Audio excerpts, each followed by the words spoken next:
விலங்குகளை வச்சு செஞ்சதுலேயே மோசமான சைக்காலஜிக்கல் எக்ஸ்பெரிமெண்ட்னா அது இதுதான் சொல்லணும். அப்போல்லாம் சைக்காலஜி படி ஒரு குழந்தை அம்மா கூட அட்டாச் ஆகியிருக்கு அப்படின்னா அம்மா கிட்ட இருந்த ஒரு சாப்பாடால தான் அப்படின்னு சொல்கிறாங்க. அதை தப்புன்னு ப்ரூவ் பண்ண ஹாரின்ற ஒரு சயின்டிஸ்ட்டு ஒரு குட்டி குரங்கு பிறந்த உடனே அதோட அம்மா கிட்ட இருந்து பிரிச்சிடுறாங்க.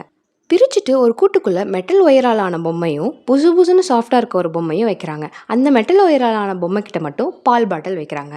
இந்த குரங்கு இந்த மெட்டல் பொம்மை கிட்ட பாலை மட்டும் குடிச்சிட்டு மீதி எல்லா நேரமுமே இந்த சாஃப்ட் பொம்மை கூட தான் ஸ்பெண்ட் பண்ணுது. இதை இன்னும் அடுத்த லெவல் கொண்டு போக கூட்டுக்குள்ளே இருக்க குட்டி குரங்கை பயன்படுத்த பார்த்துருக்காங்க. அப்படி பண்ணும்போது இந்த குட்டி குரங்கு நேராக சாஃப்ட் பொம்மை கூட தான் அடைக்கலம் அடைஞ்சிருக்கு. இது இன்னும் மோசமான லெவலுக்கு எடுத்துகிட்டு போனாங்க. ஒரு கூட்டில் மெட்டல் பொம்மையும், ஒரு கூட்டில் சாஃப்டான பொம்மையும், ஒரு கூட்டில் எதுவுமே இல்லாமல் 3 குட்டி குரங்குகளும் வச்சாங்க.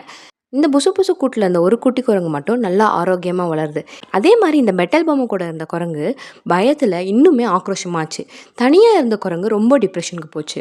இதுலேருந்து இந்த சயின்டிஸ்ட் என்ன சொல்ல வர்றாரு அப்படின்னா, ஒரு குழந்தை வளர்கிறதுக்கு காசு பணம் மற்ற பொருள் மட்டும் போதாது, அன்பும் அரவணைப்பு கண்டிப்பாக வேணும். அப்படி இருந்தால் மட்டும்தான் அந்த குழந்தை நல்லபடியாக வளரும் அப்படின்னாங்க.